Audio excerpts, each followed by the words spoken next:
नमस्कार दोस्तों, आप सभी का स्वागत है हमारे YouTube चैनल पर। आज मैं आपको एक प्रेरणादायक कहानी सुनाने जा रहा हूँ। कहानी का नाम है हार से जीत तक का सफर। ये एक काल्पनिक कहानी है जिसमें रामू के संघर्षों के बारे में बताया गया है। मैं इसमें रामू ने जिस तरीके से अपने जिंदगी में संघर्ष किए और मेहनत करके जो हार के बाद उसने जो जीत प्राप्त की, उसी के बारे में मैं एक कहानी आपको सुनाने जा रहा हूँ। उम्मीद है आपको पसंद आएगी। आप इस कहानी के अंत तक बने रहिएगा और पसंद आए तो प्यारा सा लाइक करके कमेंट कीजिएगा। अपने दोस्तों के साथ शेयर जरूर कीजिएगा और चैनल को सब्सक्राइब कर रहे हैं तो बेल आइकन जरूर ऑन कर लीजिएगा, जिससे आपको नोटिफिकेशन तुरंत पहुंचे। तो कहानी शुरू करते हैं। एक बार की बात, एक छोटे से गांव में एक युवक रहता था जिसका नाम था रामू।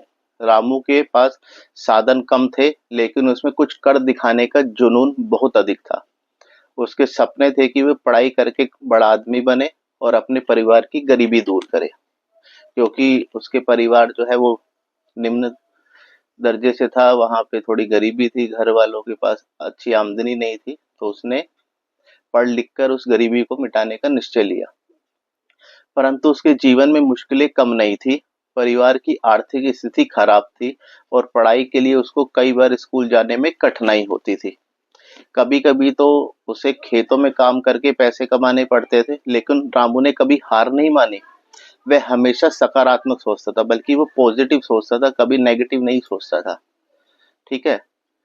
उसके बाद क्या हुआ, एक दिन रामू ने अपने गांव में एक शिक्षा शिविर देखा और उसके बारे में सुना। उसने ठान लिया कि उसे उस शिविर में भाग लेना है, लेकिन पैसों की कमी के कारण उसे रोक लिया उसको, बल्कि उसको रोकने की कोशिश करी, क्योंकि पैसों की कमी थी, घर में आर्थिक मंदी थी। तो घर वाले जो थे वो पहले अपना पालन पोषण करे या बच्चों के लिए पढ़ाए, तो वहां उसको काफी सारी कठिनाइयों का सामना करा। उसने अपने दोस्तों और परिवार को समझाने लगा कि भाई मुझे जो है पढ़ाई करनी है, पर उसके घर वालों ने उसकी बात नहीं सुनी, क्योंकि समस्या चल रही थी। पर रामू ने किसी की बात नहीं मानी। उसने निश्चय ले लिया कि मुझे पढ़ाई करनी है तो करनी है। तो उसके बाद उसने क्या किया, उसने गांव के लोगों से थोड़े थोड़े पैसे इकट्ठे किए, शिविर में शामिल हो गया। शिविर में उसे कुछ बेहतरीन शिक्षकों, बल्कि टीचरों का मिलने का मौका मिला और उन्होंने उसे सही दिशा में सही दिशा दिखाई और साथ ही साथ उसके सपनों को और बड़ा कर दिया। बल्कि जब हम एक अच्छे लोगों के समूह में बैठते हैं, नई नई लोगों की राय सुनते हैं, तो जो हमारी महत्वाकांक्षा, धीरे धीरे जब हम अच्छे लोगों से जुड़ते हैं तो हमें कुछ सीखने को मिलता है और हमारे मन जो दिमाग है वो उसी तरह से चलना और दौड़ना शुरू कर देता है। धीरे धीरे रामू ने मेहनत और लगन से पढ़ाई में सफलता पाई। बहुत सारे प्रतियोगिता परीक्षा में उसे बहुत अच्छे प्राप्त हुए, क्योंकि रामू पढ़ने में बहुत अच्छा था और साथ ही साथ जो उनके टीचर मिले उन्होंने उसको समझाया, तो वो उससे और बेहतर हुआ। अब वह बड़ी परीक्षा के लिए बैठा तो उसको फिर दोबारा सेम वही कठिनाइयां मिली, क्योंकि पहली बार तो उसने शिविर के लिए पैसे इकट्ठे कर लिए थे, पर अब जब दूसरी परीक्षा में बैठना था तो उसको फिर समस्या आई। लेकिन इस बार भी उसने हार नहीं मानी। वो अपने हौसले को बुलंद किया, उसने हौसला अपना बढ़ाया कि भाई मैं जब पिछली बार कर सकता था तो अब भी जरूर कर सकता हूँ। उसने रात रात भर पढ़ाई की, अंततः परीक्षा में वो सफल हो गया। और आज जो रामू है वो एक सफल व्यक्ति है। वो अपने गांव का पहला व्यक्ति है जिसने अपने संघर्षों के बाद पूरी पढ़ाई की है। अब वह गांव के बच्चों को शिक्षा देने का काम कर रहा है, ताकि उन लोगों के भी सपने पूरे हो सके। तो कहने का मतलब है कि अब जो रामू है वो अपने गांव का एक जो है जिम्मेदार पर्सन होने के साथ साथ एक पढ़ाई में जो है एक उसने एक अच्छा दर्जा पा लिया है। और अब वो क्या करता है कि दूसरे लोगों की मदद करता है, जो लोग पढ़ नहीं पा रहे हैं या जिनको कोई भी समस्या है। तो साथ ही साथ इस कहानी से हमें क्या शिक्षा मिलती है वो मैं आपको बता देता हूँ। रामू की कहानी हमें यह सिखाती है कि कठिनाइयों में कभी भी हार ना माने, मेहनत करते रहे तो सफलता आपके कदम जरूर चूमेगी। जीतने का असली मजा तभी आता है जब हार के हम उठते हैं। जैसे कहा जाता है ना, हार के जीतने वाले को ही बाजीगर कहते हैं, तो वो यही चीज है। इसलिए कभी हार मत मानो, कठोर परिश्रम करते रहो और अपने सपनों के पीछे दौड़ते रहो। हर किसी के अंदर एक दीवानगी होती है, बस उसे पहचानने की जरूरत है। आप भी अपनी पहचान बनाए, विश्व को दिखाए, लोगों को दिखाओ कि आप क्या कर सकते हैं। कहने का मतलब है इस कहानी से हमें ये शिक्षा मिल रही है कि यदि आप किसी चीज को कर रहे हैं और आपको लगता है कि आप उसमें एक्सपर्ट हो, तो कोई भी दुनिया, कोई भी पर्सन आपको आ जाए कि भाई आप गलत हो, आप ये नहीं कर सकते, तो आप उसको बीच में मत छोड़ो। क्योंकि लोग जो है, जब आप कुछ नया काम करोगे या कुछ अलग काम करोगे तो लोग आपको पीछे की तरफ खींचने की कोशिश करेंगे। पर यदि आपको पता है कि मैं ये कर सकता हूँ, तो आपको वो मेहनत करते रहना है, हार नहीं माननी है।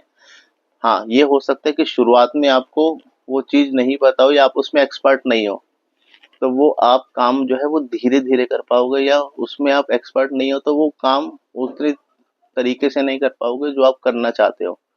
पर जब आप धीरे-धीरे डेली मेहनत करोगे, तो आपको सफलता ज़रूर मिलेगी।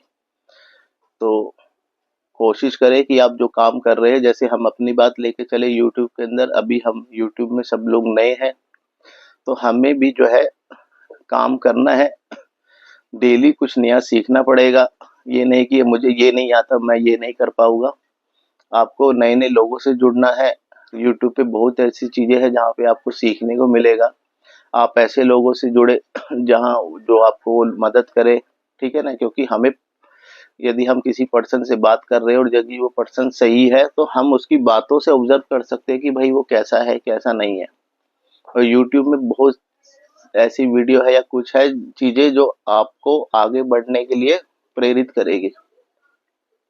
और दूसरा, आपको मैंने जो हमेशा यही बोला है कि कैटेगरी आप वही चुने जिसमें आप एक्सपर्ट हो। एक मैं चीज़ दोबारा रिपीट करना चाहूँगा, शायद इससे पहले कई बार मैं लाइव में और वीडियो में बोल चुका हूँ, पर अगर कोई पर्सन ये वीडियो मेरी पहली बार देख रहा है तो उसके लिए ये अफ़सोस सी बात है, नई बात होगी। तो ये स्पेशल जो है एग्जांपल देना चाहूँगा जो 100% सही भी है। जैसे यूट्यूब के अंदर जो है लोग हार मान जाते हैं, उनके लिए है।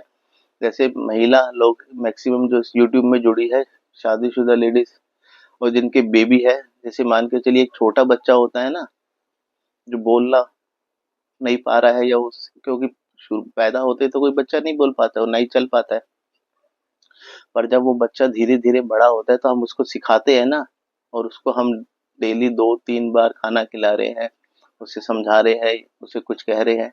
तो वैसे ही यूट्यूब के अंदर हमें डेली कुछ ना कुछ करना पड़ेगा, 3-4 शॉर्ट्स डालनी पड़ेगी, मेहनत करनी पड़ेगी और कुछ नया सीखना पड़ेगा। और जो सीखे है उसको आगे लोगों को दिखाना भी पड़ेगा कि मुझे ये चीज़ आती है।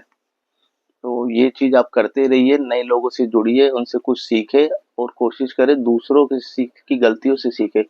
जब भी आप किसी पर्सन की लाइव में जा रहे हैं या किसी से बातचीत कर रहे हैं, तो उससे सीखिए कि आपका कितना टाइम हो गया, कैसे आप इस मुकाम तक पहुँचे, या क्या अभी तक आपने सीखा, या क्या ऐसी गलती करी है जो मैं ना करूँ। क्योंकि कहा जाता है, जो बुजुर्ग लोग या सीनियर लोग हमारे कहते हैं, कभी भी कोशिश करो दूसरों की गलतियों से सीखो।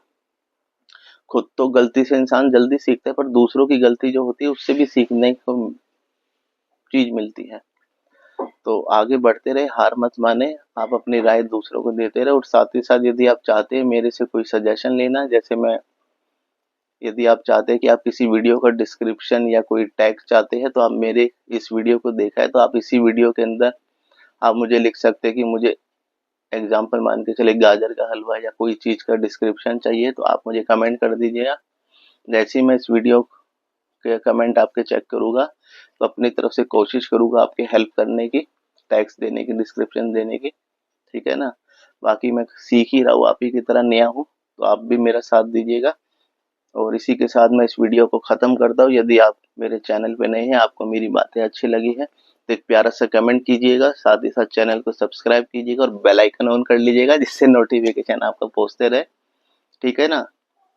और इसी के साथ मैं आपको थैंक यू कहना चाहूँगा, यदि आपने मेरे कहने पे चैनल को सब्सक्राइब कर लिया है। और कोशिश करिए मेरी सारी वीडियो देखिए, उसमें कमेंट ज़रूर करिए, जिससे मुझे पता लगे कि कौन-कौन मेरी वीडियो देख रहा है। तो उसी के साथ इस वीडियो को बंद करते हैं। राधे राधे, हर हर महादेव, जय Mahakal. Thank you so much for watching my video. Bye.